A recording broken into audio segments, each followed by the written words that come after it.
Why did Iran attack Pakistan? Have you ever pondered this question? This is not a simple query with a straightforward answer. It's a complex issue, riddled with political maneuvers, historical tensions, and strategic decisions. It's a story that unfolds like a suspense thriller, with twists and turns at every corner. You might think you know the answer, but there's always more beneath the surface. So, what's the real story here? What drove Iran to such drastic measures? Stick around as we delve into the events leading up to this unexpected attack. To understand the real issue, we need to take a closer look at the historical relationship between Iran and Pakistan.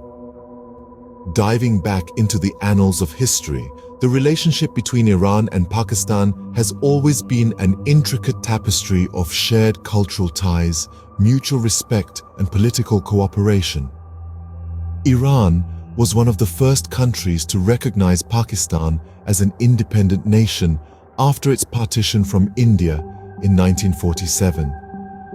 This act of solidarity set the tone for their diplomatic relations in the years to come. However, like any relationship, there have been bumps along the road. The 1970s marked a decisive turning point. The Iranian Revolution of 1979, which replaced the monarchy with an Islamic republic, created a rift between the two nations. Pakistan, being a majority Sunni Muslim country, found itself at odds with the newly established Shia Iran. This religious divide started to strain their once harmonious relationship. The 80s and 90s saw further tensions. Iran accused Pakistan of supporting Sunni militant groups within its borders. Meanwhile, Pakistan expressed concerns about Iran's growing influence in Afghanistan, a country with which Pakistan shares a long and porous border. Fast forward to the 21st century, the relations between Iran and Pakistan have been a mixed bag. On one hand, they have cooperated in sectors like energy and trade. On the other hand, border disputes and sectarian tensions have continued to cast a shadow over their relationship. In recent years, the Balochistan issue has also come into play. Iran accuses Pakistan of harboring and supporting separatist groups in its Sistan and Balochistan province. Pakistan, in turn, alleges that Iran is meddling in its Balochistan province. The relationship between Iran and Pakistan is complex, layered with historical, religious, and geopolitical factors. There have been moments of camaraderie, but also periods of tension and disagreement. It's within this intricate web of relations that we must seek the answers to the question at hand. Now that we've set the historical context, let's move forward to the events leading up to the attack. Every conflict has a trigger, a spark that lights the fuse. So, what was it for Iran and Pakistan? Let's rewind a bit. The story begins with a seemingly innocuous event. Iran and Pakistan, two nations who share a common border, were navigating a complex relationship, fraught with tension and occasional bouts of cooperation. Then came the spark, the catalyst that escalated the situation, a series of border clashes. Some say they were just skirmishes, but these were not your average squabbles. They were fierce, they were bloody, and they were, unfortunately, deadly. These border skirmishes were not a sign of healthy neighborly relations, but a symptom of a deeper malaise. The clashes were not the only trigger, though. There were whispers of espionage, of covert operations and secret agendas. Allegations flew in from both sides. Iran accused Pakistan of harboring anti-Iranian insurgents, while Pakistan countered with claims of Iranian interference in their domestic affairs. The air was thick with suspicion and resentment, a cocktail for disaster. Add to that the issue of resources. Both countries have struggled with energy supply and demand. Iran, with its vast reserves of oil and gas, has often been viewed with envy by its less endowed neighbor. The resource crunch was another trigger, another log in the fire. And let's not forget the elephant in the room, religion. Iran, predominantly Shia, and Pakistan, largely Sunni, have had a history of sectarian tensions. Religious differences have often been a trigger for conflict, and this was no exception. So, there you have it. Border clashes, allegations of espionage, resource crunch, and religious differences. Each element, a trigger in its own right, together ignited the powder keg, leading to the unfortunate attack. With the trigger identified, let's delve into the attack itself. The day of the attack was like any other, until it wasn't. A regular morning was disrupted by an unexpected turn of events. Iran, in an unprecedented move, launched an attack on Pakistan. The tactics employed were strategic and meticulously planned, revealing a level of preparation that had been underway for some time. This wasn't a spur-of-the-moment decision, it was a calculated act of aggression. Iran's military prowess was on full display, utilizing not only conventional warfare but also cyber warfare to disrupt Pakistan's defense systems.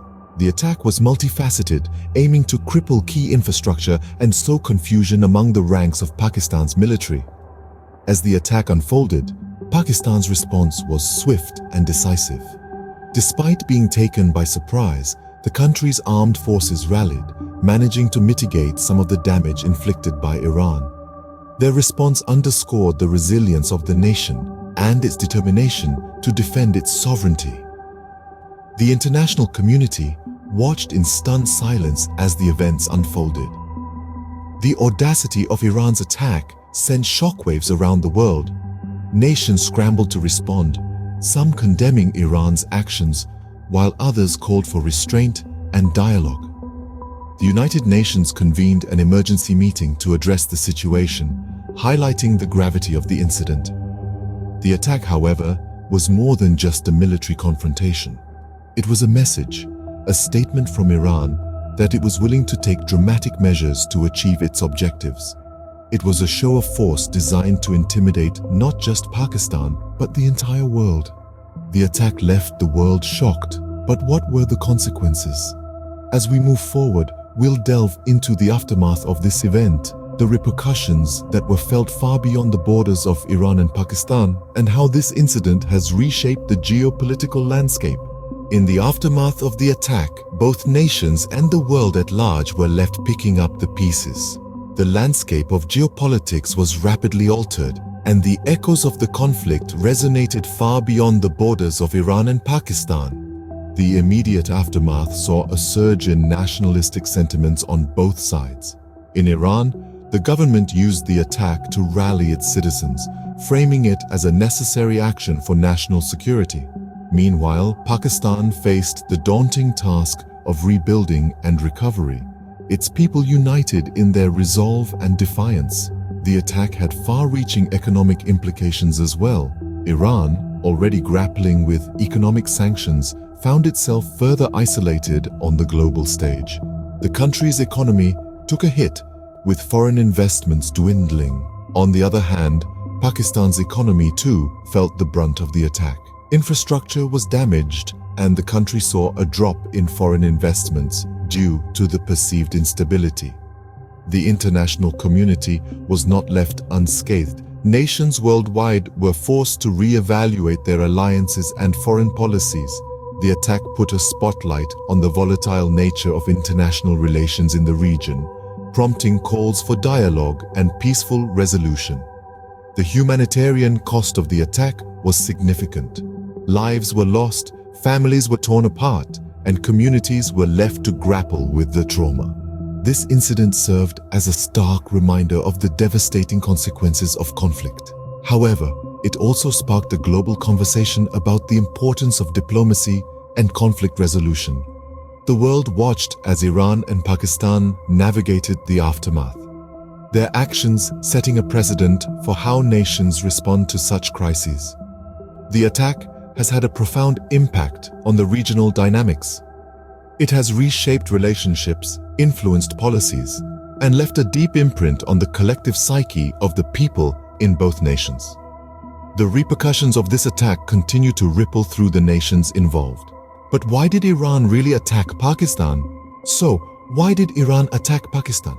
The answer lies in a complex web of historical tensions, political maneuverings, and strategic decisions.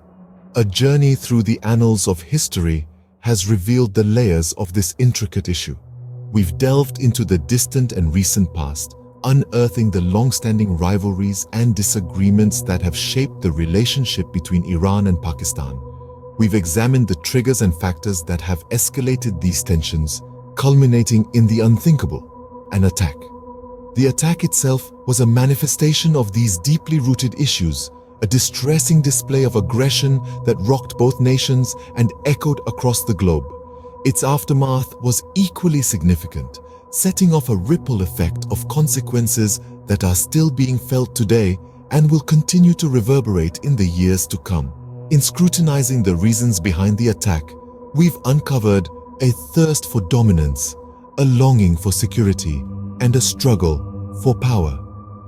Yet it's important to remember that these are not unique to the Iran-Pakistan situation, but rather are themes that run through the narrative of human conflict throughout history.